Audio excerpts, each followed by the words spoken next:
Salut à tous, c'est Vincent, vous êtes sur VinceEnquête. Aujourd'hui je vous parle de la CPI, la Cour pénale internationale, et je vous explique à quoi elle sert. N'oubliez pas que vous pouvez liker et partager cette vidéo et vous abonner à la chaîne, sans oublier la petite cloche pour ne rien manquer, c'est juste ici. La vidéo est prête, merci d'être sur VinceEnquête.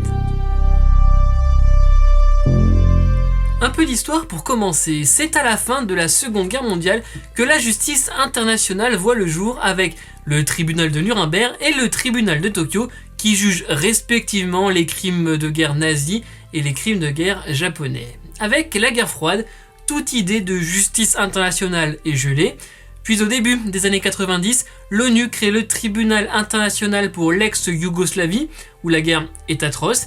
Il y aura ensuite le tribunal international pour le Rwanda après le génocide en 1994. C'est un début, mais c'est un début timide. En effet, ce sont des tribunaux ad hoc. Ces tribunaux sont provisoires et très limités dans le temps tout d'abord, mais aussi dans l'espace car seuls les crimes commis dans les territoires concernés peuvent y être jugés. Alors, en 1998, la communauté internationale se met d'accord sur une nouvelle étape avec le statut de Rome, qui crée la Cour pénale internationale. Son but, mettre fin à l'impunité des auteurs de crimes particulièrement graves, et on va le dire, ayant une résonance internationale.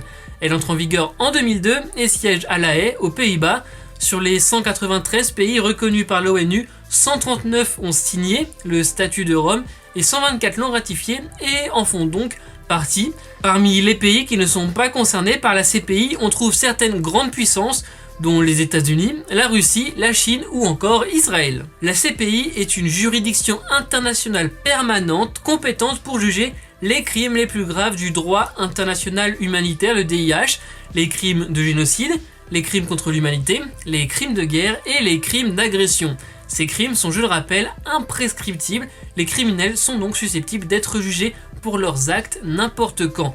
Mais la CPI ne peut juger que ce qui s'est passé après 2002, date de sa création. Alors comment la CPI est-elle saisie? Le procureur de la CPI peut décider seul de lancer une enquête, même si plus souvent c'est un État membre qui en fait la demande. Mais il y a des conditions, et oui, à respecter. La CPI ne peut lancer l'enquête que si le crime a lieu dans un État membre qui a ratifié le statut de Rome, ou si le crime est commis par un ressortissant d'un État membre. C'est d'ailleurs l'une des principales limites de la CPI. En revanche, lorsque le Conseil de sécurité de l'ONU saisit la CPI, elle est universelle et peut donc s'affranchir des frontières pour juger les criminels. Je le précise quand même, la CPI ne dépend pas de l'ONU. Allez, petite parenthèse, la CPI ne juge que des individus et donc pas les États ou des entreprises.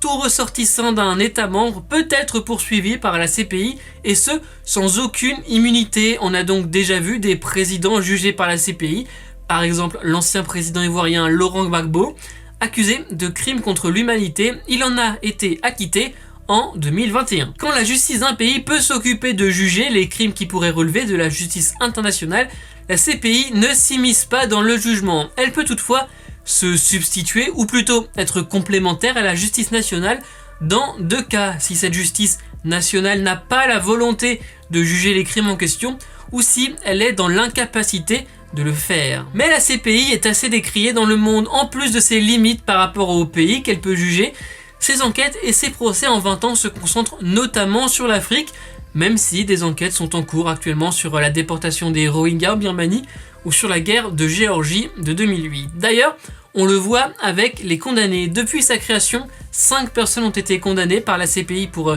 crimes de guerre et crimes contre l'humanité. Ce sont tous des Africains, les Congolais Thomas Lubanga, Germain Katanga et Bosco Ntaganda, le Malien Ahmad Faki Almadi et l'Ougandais Dominique Ongwen. De nombreux États menacent de se retirer du statut de Rome et donc de la CPI. C'est notamment le cas de la Gambie, de la Namibie ou de l'Afrique du Sud.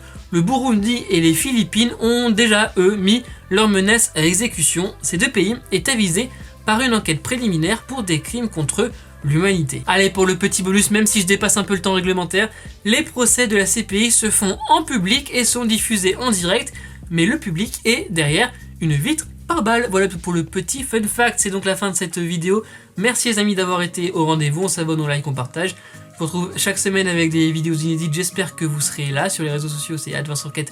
On se parle évidemment quand vous le souhaitez, n'oubliez pas, soyez heureux, restez curieux.